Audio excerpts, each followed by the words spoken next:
Es decir, no le quitan el madero a él, o sea, nada más cómo es que le ayuda el cirineo a Jesús.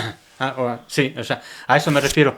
Eh, Tuvo que haber un trayecto en el que Jesús llevó el madero agotado, lo desamarran y luego ya es un espacio corto, ¿no?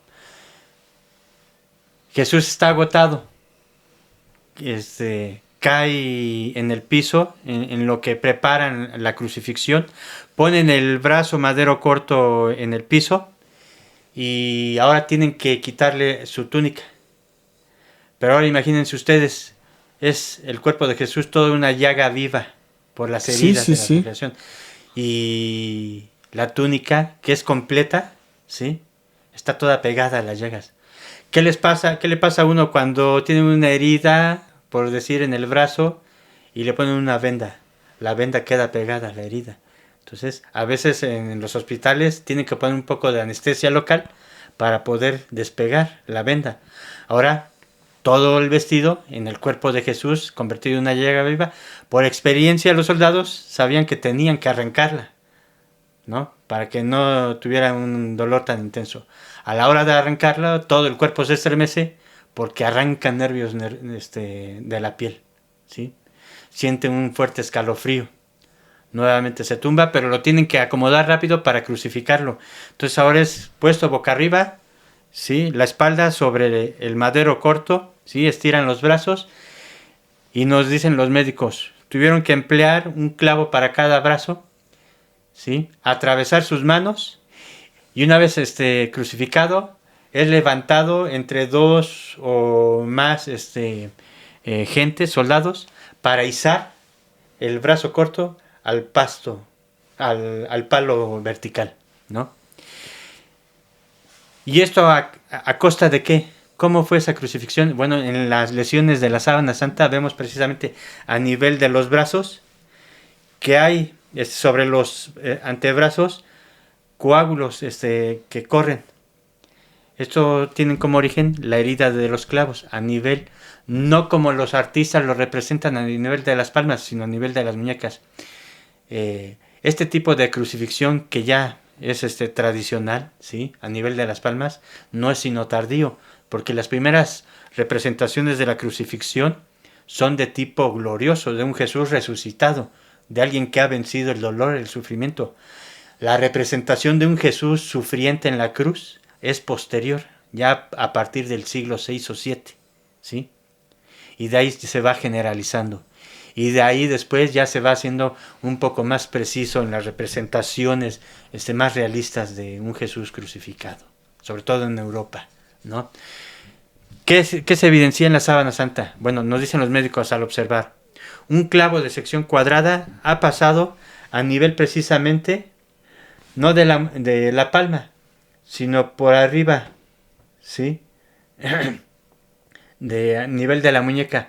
La muñeca se compone de dos filas de 4 huesecillos.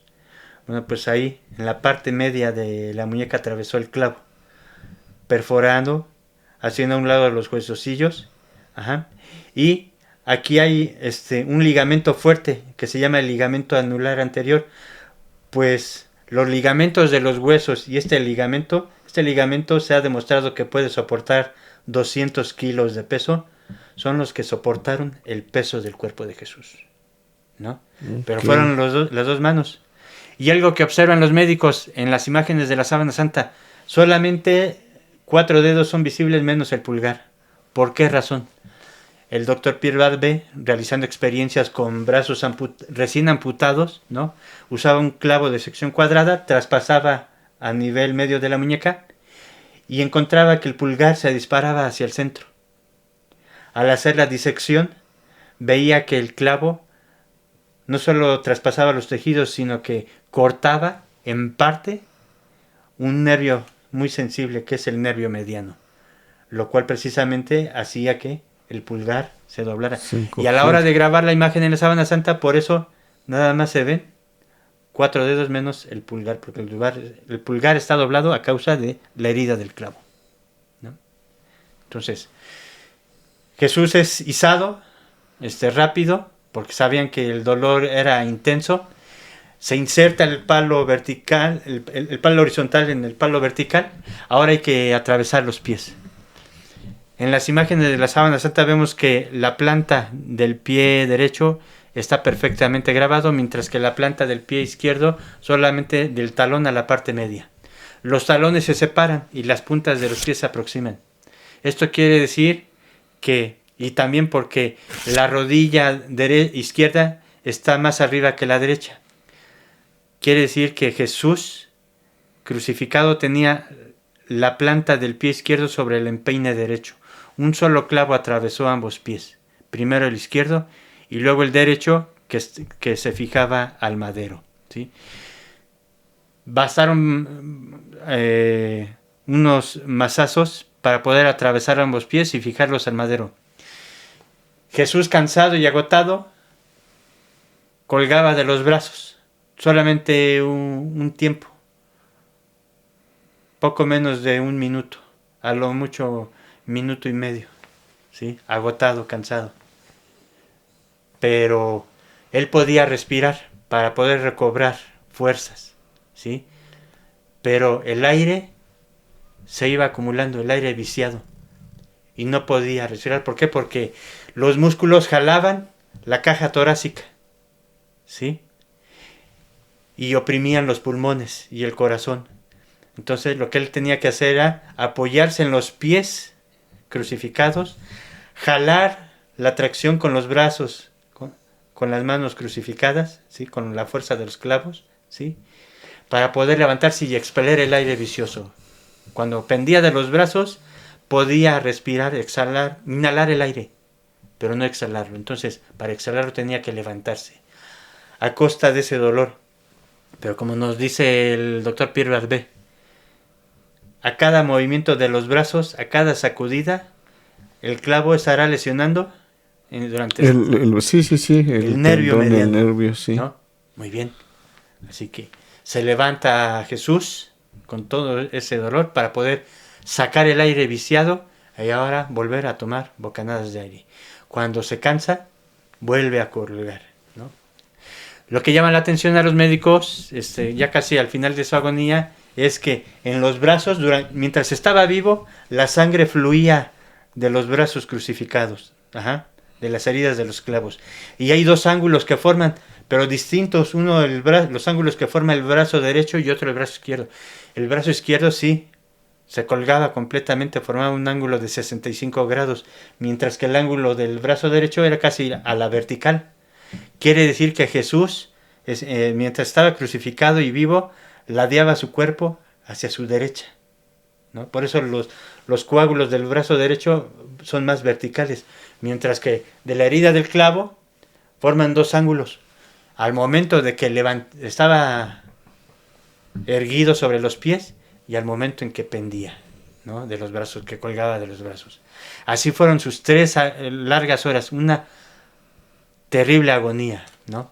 Y en esto los evangelios, los salmos, los evangelistas tienen en mente precisamente el salmo sufriente, ¿no? El salmo de David.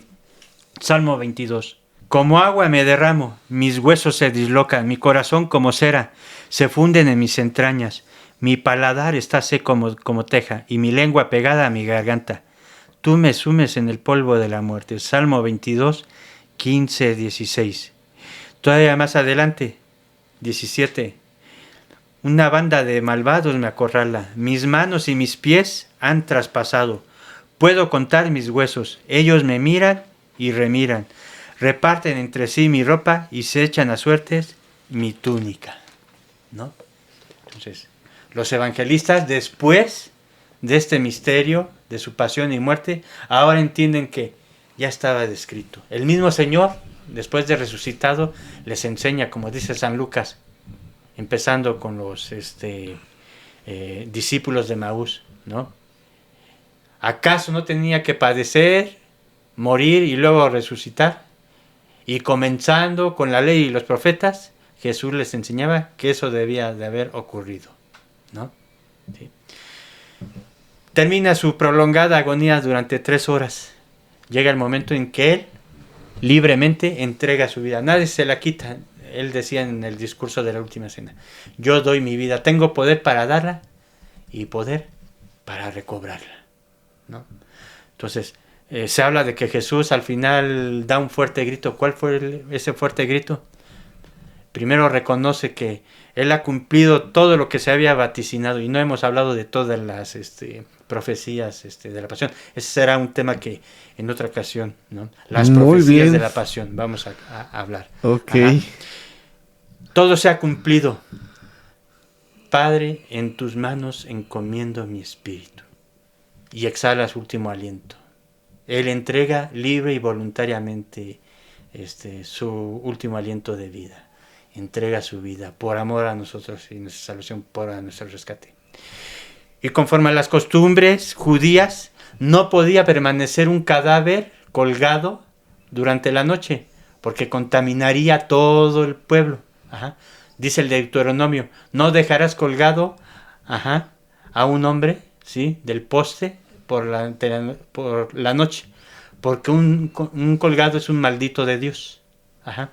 Entonces, por eso nos dice el evangelista San Juan que los judíos habían pedido a Pilato que bajara de las cruces a los crucificados, ¿sí? Pero aquí viene entonces la intervención de los discípulos que habían salido de su anonimato, de José de Arimatea y Nicodemo. Ajá. Entonces, conforme a la costumbre, era necesario certificar la muerte de todo crucificado. Pero primero que había que acelerar la muerte de los que ya habían acompañado a Jesús, de los ladrones. Con ellos, dicen, les quebraron las piernas. ¿Por qué les quebraron las piernas? Pues porque mientras estuvieran crucificados con vida, mientras como Jesús también se levantaban para poder respirar, sí, ¿no? sí.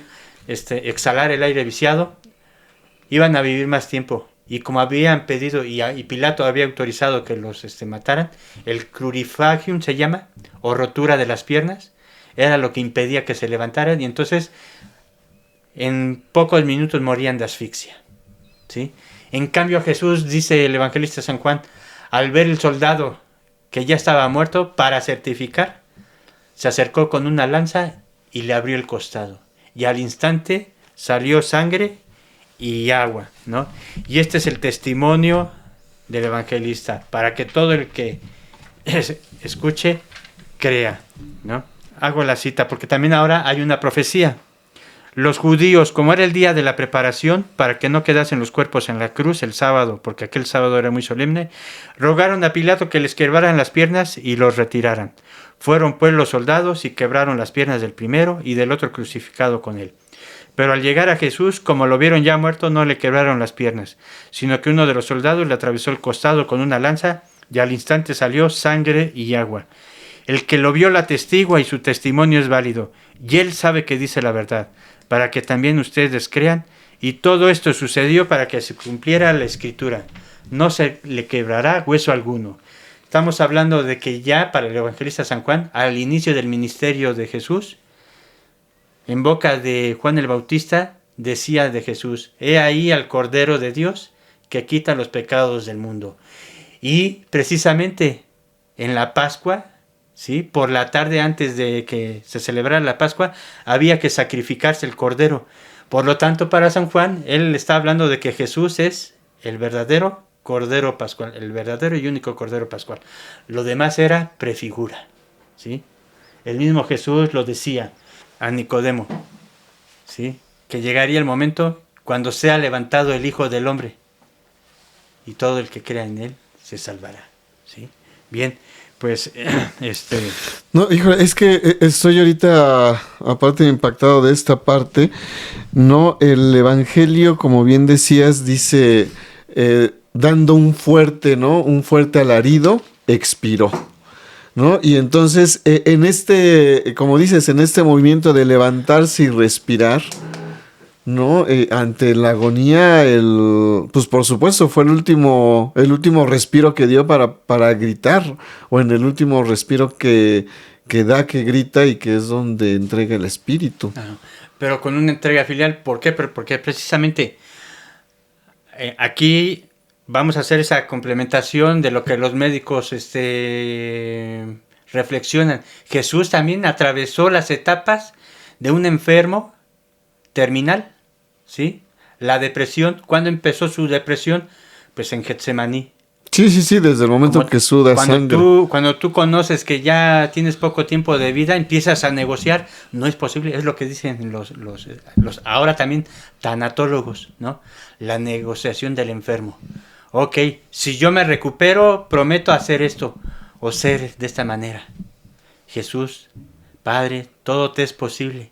Que pase de mí este cáliz, pero no se haga como yo quiero, sino tu voluntad. ¿Sí? Y entonces la fortaleza de la gracia divina a la naturaleza humana de Jesús para aceptar esa pasión.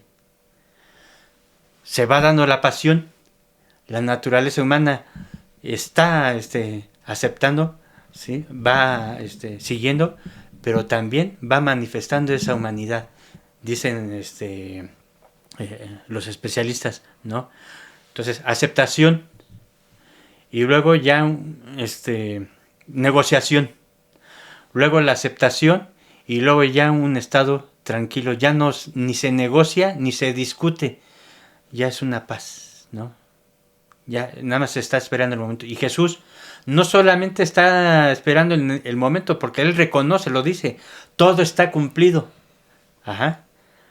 Ha cumplido la voluntad del Padre, la manera en que Él había querido que fuera redimido la humanidad. Ajá. En tus manos encomiendo mi espíritu. Ajá.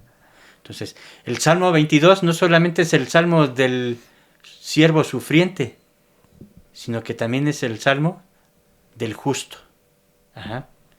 Entonces, porque también en esa profecía que está citando San Juan, Salmo 34, 21, ajá, el justo, Dios verá precisamente por el justo. Muchas son las desgracias del justo, pero de todas las libra Yahvé. Cuida de todos sus huesos, ni uno solo se romperá.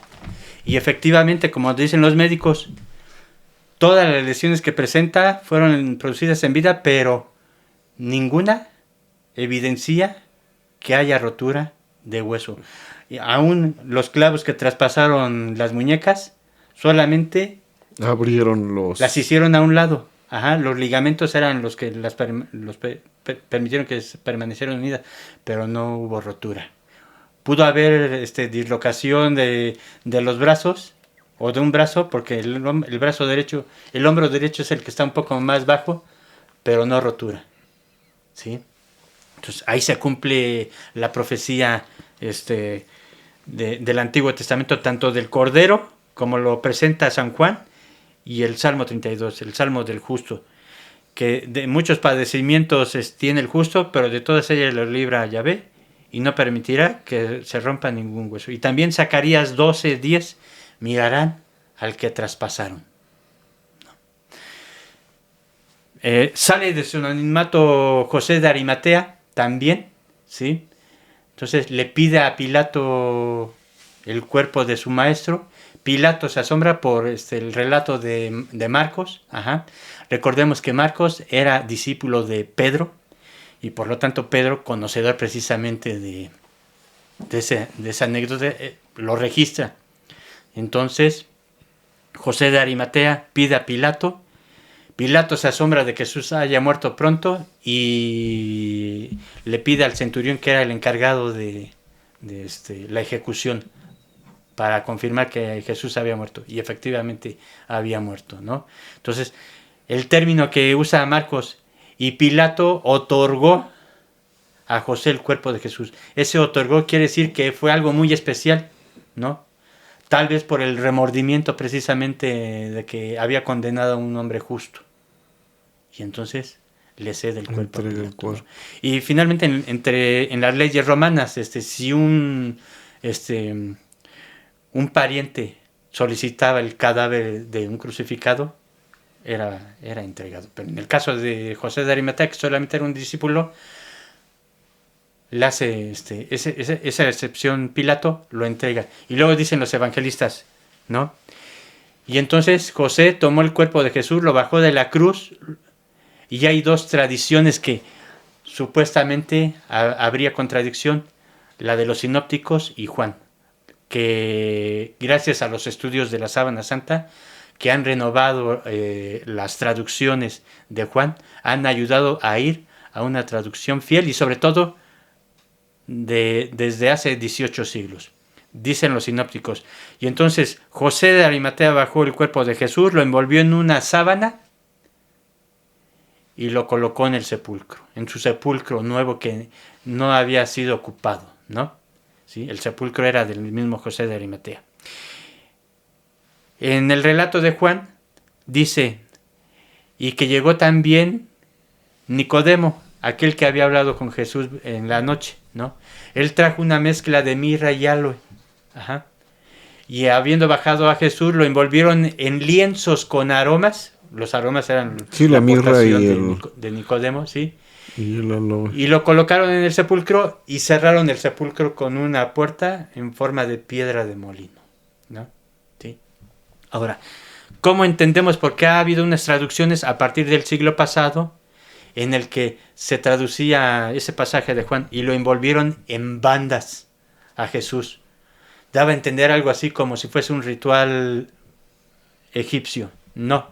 Sí, como si fuera envuelto como tipo momia, pues digámoslo, momia, como si fuera enredado de arriba hacia abajo. Exacto, no.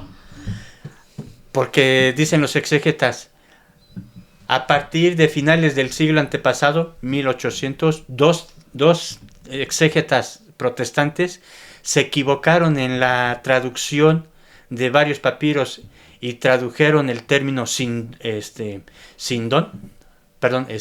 linteamina, por keirai, fajas. Ajá. Sobre la sábana es sindón en griego, sindón en latín o sábana en nosotros. Sindón es una sábana, una tela de lino larga. Que puede cubrir un cuerpo, por el frente y por la espalda, ¿sí? Entonces a eso se refieren los sinópticos. A Jesús lo bajó José de Arimatea de la cruz y lo envolvió en una sábana de lino, ¿sí? Era nueva o la había comprado, como dicen los sinópticos, ¿sí? O de una forma más simple Lucas, y lo envolvió en una sábana de lino. Ajá. Y San Juan, para complementar y ser más preciso, a Jesús entonces lo envolvieron en lienzos de lino, ¿sí? Ajá. Linteamina. Ajá. Entonces, lamentablemente, estos traductores protestantes interpretaron mal precisamente varios papiros para traducir erróneamente el término de Juan que empleaba en griego, linteamina, como sinónimo de lienzos. Entre esos términos, linteamina es un concepto genérico en donde puede haber un sudario, una sábana o hasta las fajas, ¿no? ¿Por qué? Porque cuando se refiere precisamente a fajas, en el relato de la sepultura de Lázaro, él estaba envuelto también en fajas. Tenían que desatarle las fajas cuando resucitó. Sí, porque de hecho es lo que dice Jesús, ¿no? Desátenle la parte de los pies para que puedan andar, ¿no? Exacto, sí. Entonces, pero en Jesús no, ¿sí? Primero lo envuelven en una sábana y seguramente emplearon algunos lienzos para cerrar la sábana, que queda todo el cuerpo cerrado, sobre todo con las especies, porque la finalidad de las especies era retardar la putrefacción del cuerpo y sobre todo los olores, ¿no? Proteger de los olores. No pensaban que iba a resucitar. Y entonces a Jesús lo envuelven en una sábana de lino. En otra ocasión vamos a hablar también de otro lienzo, otra reliquia de la pasión, el sudario de Oviedo, que es entonces, ese le habrían puesto cuando ya estaba muerto y colgado de la cruz todavía, ¿no? Sí, las mismas profecías lo revelan, Isaías 53, ¿sí? Como de alguien al que se le oculta el rostro para no verlo, ¿no? Porque todo su rostro está, toda su figura sí, totalmente queda desfigurado después de todos los golpes que hemos visto. Que no puedes contemplar porque te causa horror y por eso, por lo menos le cubres el rostro, ¿no? Sí, bien. Lo colocan en el sepulcro no estaba a más de 50 metros del lugar donde había sido crucificado, ¿sí? Por el tiempo que tardaron en pedirle la autorización a Pilato para sepultarlo, bueno, bajarlo de la cruz, ese breve ritual de envolverlo en la sábana, ponerle los ungüentos y colocarlo en el sepulcro. Ya se aproxima la Pascua, con la tercera estrella que apareciera en el cielo de la tarde, en el atardecer, comenzaba la Pascua, ¿sí? Y el sábado. Entonces, era sábado según San Juan y era Pascua. Entonces, cumplieron los ritos. Habían mujeres que estaban viendo precisamente, no tuvieron oportunidad de participar, pero habiendo cómo lo habían colocado en el sepulcro, tuvieron tiempo para comprar especies, y regresar el domingo, ¿no? Después de la Pascua, para hacer su homenaje al Maestro, ¿sí? Entonces, hemos cubierto precisamente 2 etapas del misterio de la pasión y muerte de Jesús. Entonces, como verdadero hombre, padeció, sufrió. Hemos hablado de la calidad y cantidad de sufrimientos, ¿no? Y su muerte. ¿Qué nos dicen los médicos acerca de la muerte de Jesús? Especialmente en la sábana santa. Vemos que en la sábana santa hay una lesión a nivel del costado derecho, y ellos pueden deducir que una lanza de 11 centímetros de largo ha atravesado el quinto espacio intercostal, entre la quinta y sexta costilla, abajo, digamos, de la tetilla derecha, la cual ha traspasado la pleura del pulmón. La pleura es la cubierta, ¿sí? Una membrana. Atravesó el pulmón hasta llegar al lado derecho del corazón, ¿sí? El lado derecho del corazón es en el que siempre se acumula la sangre en los cadáveres, ¿sí? Ahora, cuando Jesús estaba precisamente muerto y crucificado, al momento de atravesar el soldado, el centurión, el costado derecho de Jesús, llega hacia el lado derecho de Jesús y la sangre brota como un chorro, ¿sí? Precisamente porque también, por la presión de los brazos, de las costillas hacia al corazón, ¿sí? En el corazón, dicen los médicos, a causa de los azotes, hubo una inflamación en la cubierta del corazón que se llama pericardio. El pericardio es una membrana que cubre el corazón, y que también entre el pericardio y el corazón hay un líquido que protege al corazón de los golpes, ¿sí? Pero a causa de los azotes fue produciendo una inflamación serosa, lo cual oprimía el corazón. Ese es otro de los sufrimientos que padeció Jesús, una asfixia, un dolor, como si clavaran un puño, ¿no? Entonces, la herida del costado, al salir la lanza, brota la sangre, pero como ya estaba muerto, se fue separando la sangre del suero. Primero sale, como dice el evangelista San Juan, y vio salir sangre y agua. ¿Qué es lo más pesado en la sangre humana? Las células sanguíneas. Uh-huh. Y lo más liviano, el suero. Entonces, por eso. Pero también dicen los médicos, por eso es que también es importante hablar de la sábana, la reliquia complementaria de la pasión, el sudario de Oviedo. Dicen los médicos, Jesús, a causa de los azotes, tuvo también una inflamación en los pulmones, que fue acumulando líquido, y de la herida del costado sale precisamente el líquido pleural de los pulmones, o del pulmón derecho que fue atravesado, ¿sí? Y entonces, en la sábana santa, no solamente fue bajando mientras estaba colgado de la cruz, Jesús, fue fluyendo poco a poco esa poca sangre que quedaba, que fluía de la cabeza y de los brazos, ¿sí? A la hora de bajarlo de la cruz, ahora en posición horizontal, la sangre que todavía tenía de sus piernas fue saliendo nuevamente por la herida del costado, ¿sí? Y para recogerla, si es que los apóstoles, conforme dice una piadosa tradición, recogieron la sangre del Señor, entonces recogieron parte de esa sangre, pero parte de esa sangre fue fluyendo por su costado y derramándose a nivel de la cintura por los riñones. Y en la parte dorsal de la imagen de la sábana santa vemos precisamente ese fluido que se acumuló y se coaguló en unos minutos. Todos estos detalles que hemos ido caminando desde el sudor, ¿no? El sudor en el huerto del Getsemaní, cómo le maltratan el rostro desde este golpe con el bastón, la flagelación con el látigo con estas puntas de plomo, el acarreo de la cruz.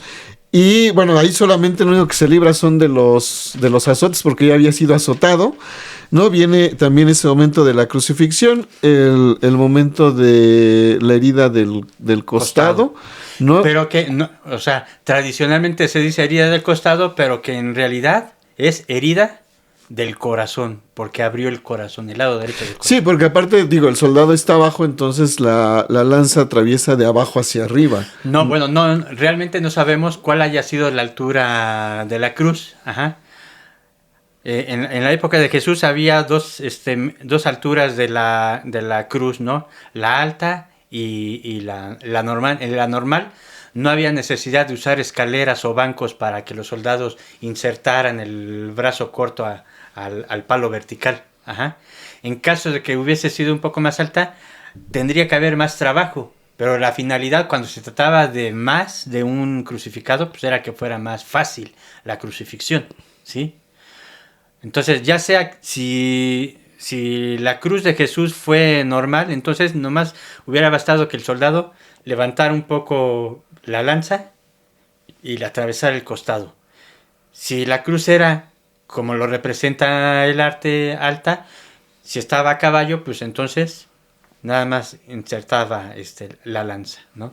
Sí, eso no sería tanta dificultad. No está tan, Ajá, digamos, tan clara la parte de la altura. exacto. Pero entonces ya tenemos comprometido como para 10 programas, oye, para que ahora nos vamos a encontrar más bien el espacio para poner la sábana santa y que nos puedas hacer favor de explicar cada uno de los detalles que están ahí, que son muchísimos, estos son solamente unos cuantos, ¿no? También sobre las profecías de la pasión. de la pasión, ¿no? Y este último sobre el sudario. Exacto, sí. Entonces, como comentaba, pues rumbo al jubileo de la redención, al hablar precisamente con distintos especialistas, médicos, licenciados en Derecho, los invito a que profundicen esos aspectos, estas fuentes para poder profundizar y poder describir este aspecto histórico de la pasión y muerte de Jesús y de lo que la fe también nos habla sobre su gloriosa resurrección. Nada más para terminar, el sentido de este sufrimiento por parte del Hijo de Dios, que también lo vaticinaba Isaías, ¿no? ¿Sí? Isaías, al final del capítulo 52 y luego el 53, he aquí que prosperará mi siervo, será enaltecido, levantado y ensalzado sobremanera. Así como se asombraron de él muchos, pues tan desfigurado tenía el aspecto que no parecía hombre, ni su apariencia era humana, otro tanto se admirarán muchas naciones. Ante él cerrarán los reyes la boca, pues lo que nunca se les contó verán, y lo que nunca oyeron reconocerán. ¿Quién dio crédito a nuestra noticia? Y el brazo de Yahvé, ¿a quién se le reveló? Creció como un retoño delante de él, como raíz de tierra árida. No tenía apariencia ni presencia, lo vimos, y no tenía aspecto que pudiéramos estimar. Despreciado, marginado, hombre doliente y enfermizo, como de taparse el rostro por no verlo. Despreciable, un don nadie, y con todo eran nuestras dolencias la que él llevaba y nuestros dolores los que él soportaba. Nosotros lo tuvimos por azotado, herido de Dios y humillado. Él ha sido herido por nuestras rebeldías, molido por nuestras culpas. Él soportó el castigo que nos trae la paz y con sus cardenales hemos sido curados. Qué mejor que la meditación de este pasaje de Isaías 53, precisamente cada que tenemos en carne propia un sufrimiento, ya sea moral o físico, ¿sí? O de algún familiar, un ser querido, o de alguna amistad también muy querida, ¿no? Y que luego nos cuestionamos, ¿por qué el Señor lo permite? Bueno, y pensamos, y a veces hasta como Job, ¿no? ¿qué culpa tendría Job? Llegó también a cuestionarse yo, ¿qué he hecho, no? O los amigos le cuestionaban, ¿sí? Y entonces uno, ante el dolor personal, al dolor de un familiar, de una amistad, ¿no? ¿Qué delito, qué dolor? Bueno, los sufrimientos de Jesús que padeció, y como dice Isaías, por sus llagas o cardenales hemos sido sanados. Entonces, para que cada que atravesemos o pasemos un momento así difícil, entonces entregarnos precisamente a esas llagas, a esos cardenales de Jesús, ¿sí? Un sufrimiento en la cabeza. Señor, pues tú que atraveses esos dolores de la corona de espinas, apiádate de mí, apiádate de mi familiar, apiádate de mis amistades. Por esos dolores en los brazos, en los pies, ¿sí? Que yo también, como recibiste ese ángel que te confortó, que te otorgó esa gracia, también pueda recibirla, que mi familiar pueda recibirla, ¿no? Que aquellos amistades, aquellos seres queridos puedan recibirla, ¿no? ¿Sí? Que podamos acompañarte, igual que María, igual que el discípulo amado, fiel en esa pasión, ¿sí? Que podamos acompañar a nuestros seres queridos. ¿Sí? Y porque también, aquí hay un dato muy interesante, dicen los médicos, normalmente la herida del costado no debería de quedar marcado en la sábana santa. ¿Por qué? Porque estando esta tensa entre el esternón y el brazo, no habría quedado marcada. Quiere decir, dicen los médicos, que alguien tocó la herida del costado con la tela para que quedase perfectamente marcada. Cuando empezaban estas pláticas en el 2000, invité a un médico oftalmólogo que ya era un veteranazo del centro médico, que estudió, el doctor Enrique, que estudió los ojos de la Virgen de Guadalupe precisamente en 1991, ¿sí? Y que le hacía la pregunta, él hablaba sobre las lesiones en la cabeza de Jesús como oftalmólogo. Y yo le dije, oiga doctor, normalmente dicen los médicos que la llaga del costado derecho no debió haber quedado impreso en la sábana, y sin embargo está perfectamente grabado. Yo ya tenía la respuesta, pero quería ver su opinión. Y me dice, en ese entonces pues era un jovencito, mire señor Luis, usted porque no es doctor y todavía no ha sido padre, pero si usted tuviese un hijo muriendo, y aunque ya esté muerto y ve que su hijo está sangrando, haría todo lo posible para tapar esa herida. Y claro, su madre, María, estuvo ahí seguramente para taparle esa herida del costado, para que ya no siguiera saliendo sangre, ¿no? Entonces, ahí queda esa reflexión. ¿Quién habrá sido esa persona piadosa? Dejar marcada la huella del costado. Pues sí, pues muy bien Luis, pues muchísimas gracias por compartir este tema tan interesante con nosotros. Tus redes sociales para que te busques, ¿dónde te pueden encontrar? Católicos en Línea, es un canal de evangelización, y otro de entretenimiento, Católicos en Línea TV. En Facebook igual, todo junto en minúsculas, Católicos en Línea. Mi correo electrónico, catolicosenlinea@gmail.com. Síguenos en nuestras redes sociales, estamos en Facebook, en Spotify, en TikTok, de lo católico y más, donde la realidad supera la imaginación.